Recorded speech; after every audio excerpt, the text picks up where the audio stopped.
Et Yomina, j'espère que vous allez bien, moi en tout cas ça va super. Et aujourd'hui les amis, on se retrouve pour parler de Dragon Ball Super. Aujourd'hui les amis, nous allons parler de l'épisode 79 de Dragon Ball Super, qui est, on peut se le dire, un épisode de malade. C'était l'épisode de la hype, franchement j'ai surkiffé l'épisode, c'était un épisode incroyable. Les dessins étaient fabuleux, le combat était juste incroyable, j'ai vraiment surkiffé l'épisode. Alors attention les amis, là je vais dire beaucoup de choses sur l'épisode, ça va bien spoiler. En premier temps les amis, je vais parler du personnage que j'ai surkiffé dans l'épisode. C'est Basile. Franchement c'est un personnage pour moi que... Il était très bon dans cet épisode. J'ai vraiment kiffé ce personnage, autant dans sa façon de combattre que dans son comportement. Franchement, c'est deux choses que j'ai vraiment kiffé sur ce personnage. Et du coup, je vais vous raconter un peu mon avis et toutes les informations qu'on a dessus.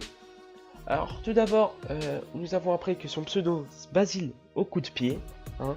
Donc, c'est intéressant de savoir que, apparemment, peut-être chez les trois combattants, ils ont une spécialité de combattre. Lui, c'est coup de pied, l'autre, peut-être, c'est les poings. Franchement, c'est bien de savoir un truc comme ça. Et aussi, apparemment, il vient d'un clan, ou plutôt, on peut appeler ça d'un gang, appelé Trio The Dangers. Un truc du genre, je ne me rappelle plus trop exactement. Et du coup, c'est bien de donner un petit peu une histoire au personnage, qui ne laisse pas combattre comme ça, sans rien, sans aucune information. Comme par exemple, qu'on a eu dans le tournoi de l'univers 7, on n'a pas eu trop d'informations sur les personnages, à part Frost peut-être et KB, on n'a pas eu trop d'informations. Et aussi que nous avons aussi une autre information, c'est que sur ce clan-là, ce sont trois frères en fait. Et que celui Basile, c'est le dernier des frères. Donc on peut en déduire que les deux autres personnages, ils sont beaucoup plus forts que le dernier, que Basile. Ensuite, on peut aussi deviner que s'ils sont spécialistes de quelque chose, ce sont peut-être des assassins.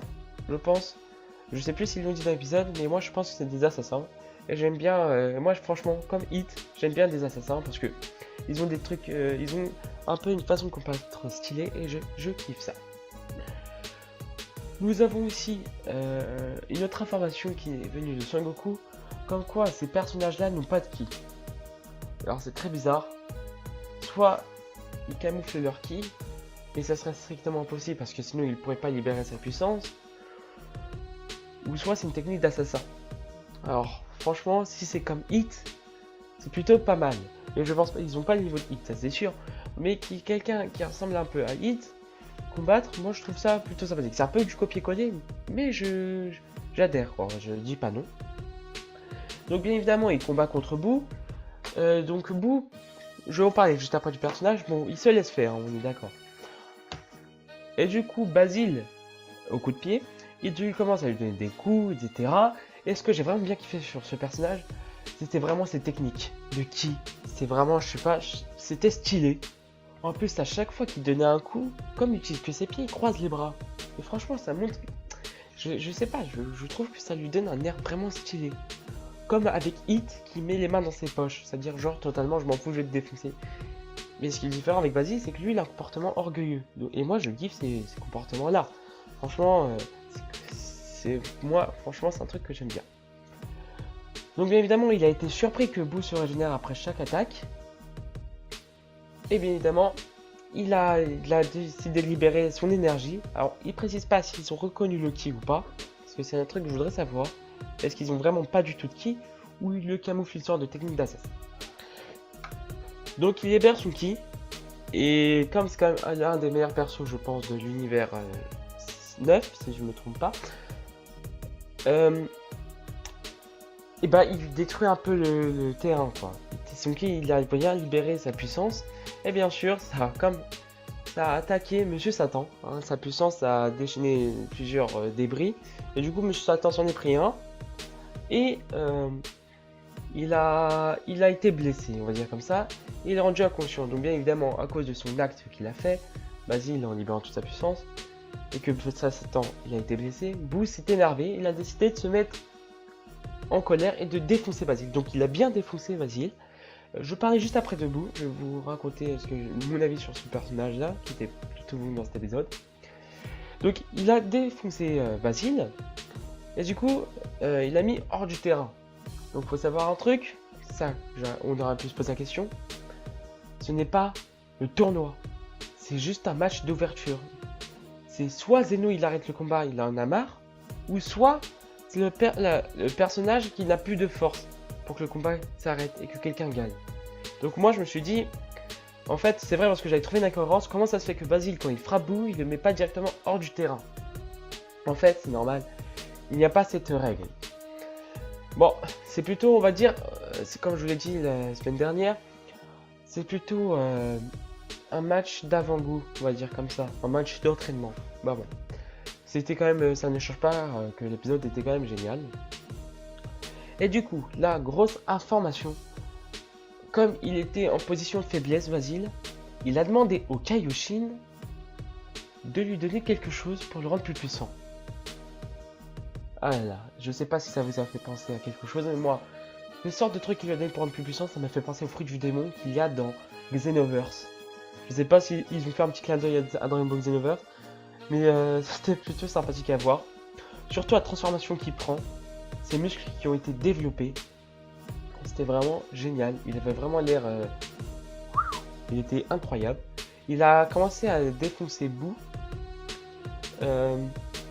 Franchement, ces moments-là, franchement, j'ai vraiment bien kiffé dans l'épisode.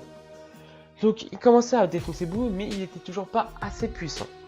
Du coup, il le frappait, mais Boo, il se régénérait à chaque fois. Et du coup, Boo, il déchaîne toute son énergie, etc. Et Basile, il était toujours normal, en vie.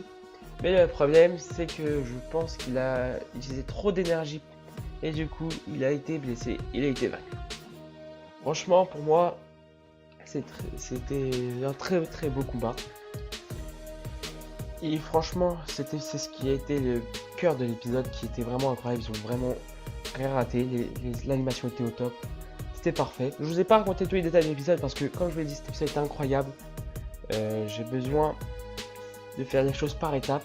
Et je vais vous parler des autres informations que j'ai trouvées intéressantes dans l'épisode juste après. Maintenant, je voudrais bien parler un peu, pour moi, de Majin Buu. Qui franchement, ça m'a fait plaisir de pouvoir le retrouver. On a revu un Majin Buu qui, comme dans Dragon Ball Z, s'amuse avec son adversaire. Et ça, franchement, c'était incroyable parce que ça montre sa puissance. Parce que c'est vrai que récemment, moi, j'avais pensé que ce serait Majin Buu, il était peut-être plus faible. Mais là, on voit que non. Il a retrouvé un comportement enfant qui le rend un peu plus diabolique, on va dire ça comme ça. Et que quand il s'énerve, là, il est terrifiant. Et oui, quand Monsieur Satan il a été blessé, il s'est bien énervé et là, il a déchaîné sa puissance. Et c'était facile pour lui de l'exterminer. Du coup, il a bien défoncé, c'est à cause de ça que Basile a dû prendre ce sorte de fruit pour devenir plus puissant. Et que là, il a commencé à défoncer Boo.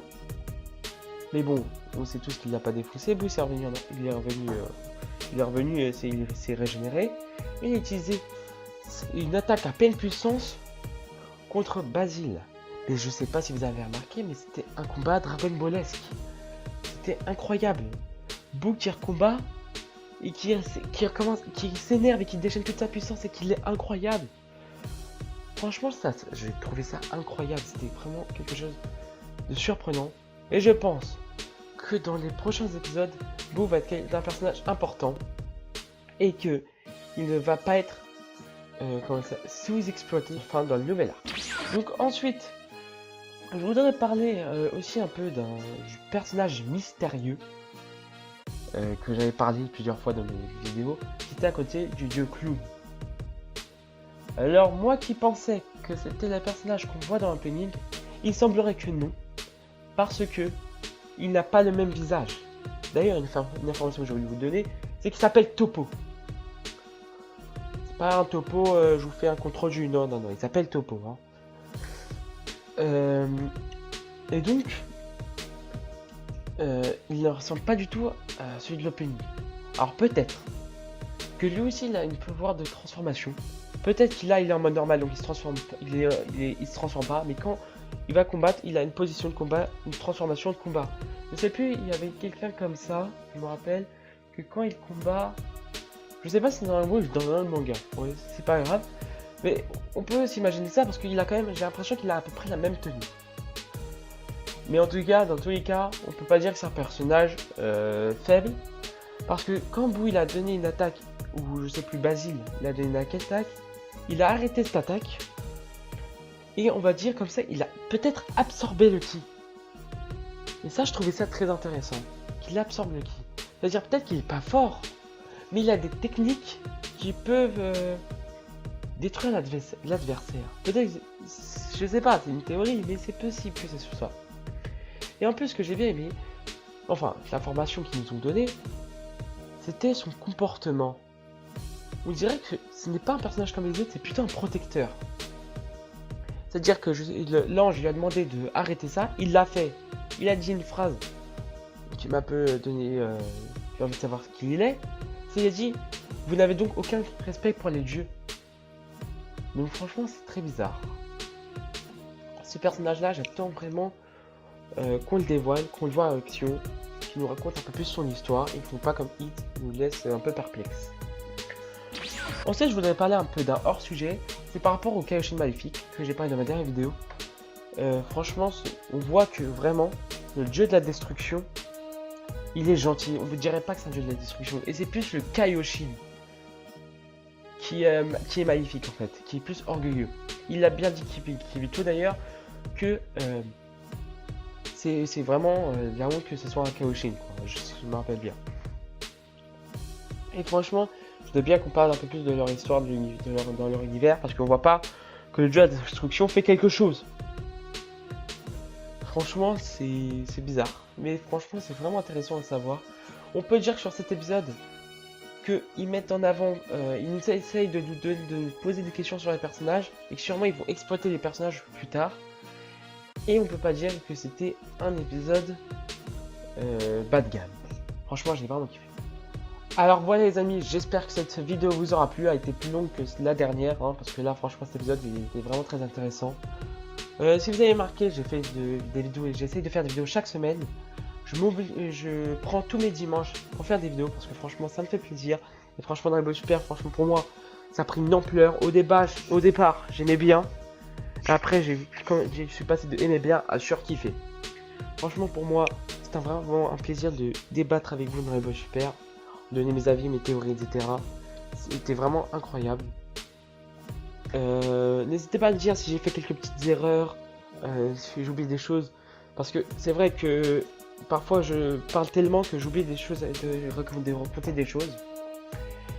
Et aussi, je voulais savoir votre avis parce que j'essaie à chaque fois d'améliorer mes vidéos, de faire un nouveau contenu. Comme vous avez vu au début, maintenant je mets ma tête en cartoon et avec mon introduction.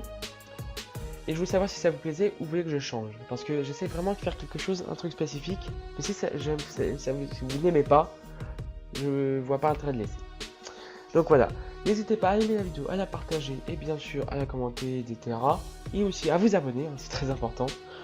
Je vous dis à plus, Diarana.